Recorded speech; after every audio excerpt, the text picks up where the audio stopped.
Today we're making one of the most delicious yet overlooked desserts in the highly multicultural South African cuisine, Malva pudding. Soft, buttery, luxuriously decadent, and a wonderful treat for your mouthhole. Also high time that we make Malva great again. Now before you even wash your face, you turn the oven to 170 degrees Celsius or 338 degrees Fahrenheit. Fan assisted without the grill. Now go wash your face, then once you're all dolled up, place a little saucepan over medium heat. In goes 190 grams or 3/4 cups of milk, cow's milk, mother's milk, whatever you fancy. Just make sure it's legal. 200 grams or 1 cup of light brown granulated sugar, 3 grams or half a teaspoon of salt, 1 gram or 1/4 teaspoon of vanilla extract, liquid or powder, any will do. 15 grams or 1 tablespoon of cooking oil, 15 grams or 1 tablespoon of apple cider vinegar or any other vinegar you want, 45 grams or 3 tablespoons of smooth apricot jam, because if a South African don't add apricot jam or chutney to a recipe, it's not a South African. Finally, 15 grams or 1 tablespoon of butter. Bring that all up to temp.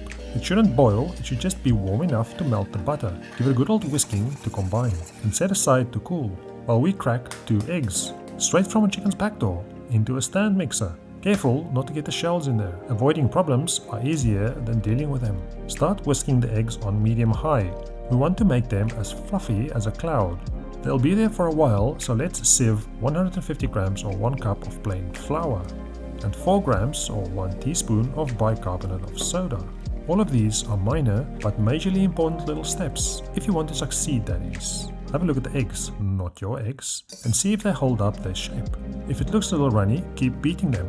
While they obey your command, we look at our baking dish. This one right here is 24 centimeters or 9.5 inches in length, 18 centimeters or 9 inches wide, and 5 centimeters or 2 inches deep. In volume terms, that's something that holds 1.5 liters, 50 fluid ounces, or roughly 6 1/3 cups of water. You can also make this in a muffin tin, bundt pan, or whatever else your heart desire. You can even nuke it in the microwave if you have a healthy disregard for good old-fashioned values. Not recommended though, as you won't get the full experience. Anyway, butter up your baking dish liberally with a bit of room temperature butter. Add the milky jammy liquid to the sifted flour. Swiftly, yet carefully, combine it, making sure there are no lumps.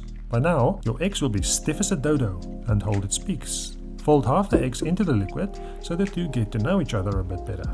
Once they look somewhat homogeneous, you carefully fold in the rest, making sure to keep it light and airy, otherwise you'll have a brick for the bin or to throw at your neighbor.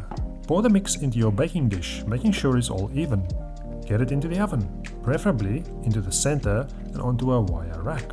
It's going to have a good time in there for about 40 minutes, giving us time to make the most important part, the sauce.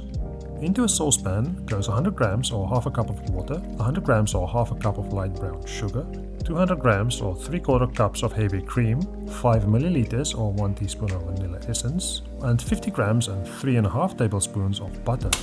Bring that all to a bare simmer, then remove from the heat until needed. Next up, we make the optional but extremely necessary egg custard. In another little saucepan, you add 380 grams or 1.5 cups of milk, 100 grams or half a cup heavy cream, 4 egg yolks, 30 grams or 2 tablespoons of butter, 100 grams or half a cup powdered or granulated sugar, 4 grams or 1 teaspoon vanilla extract, 2 grams or half a teaspoon of salt, and 30 grams or 2 tablespoons of corn starch, not corn flour. Give it a whisking to combine, then over low heat, cook and whisk until it just starts to bubble and thicken. By now, your cake part of the pudding should be ready. Test it by inserting a skewer to the center. It should come out clean. If not, then back it goes for a few more minutes. While hot, poke a ton of holes in the cake with a fork. Warm the sauce once more, then pour it all over. This looks nuts, but this is how it's done. Every now and then, scoop the pooled sauce over the cake, making sure it all gets soaked up evenly, which it will in about 10 to 15 minutes. Once the sauce has soaked up, you want to serve it straight away. I promise you won't put anything better into your mouth ever again. But I'm happy to hear your arguments. Carefully cut it with a cake lifter or knife. If it's just you and no one's looking, simply grab a spoon. Slather it up with plenty of warm custard. And maybe a fat scoop of ice cream if you like. And finally, all that's left to do is go live a happy life.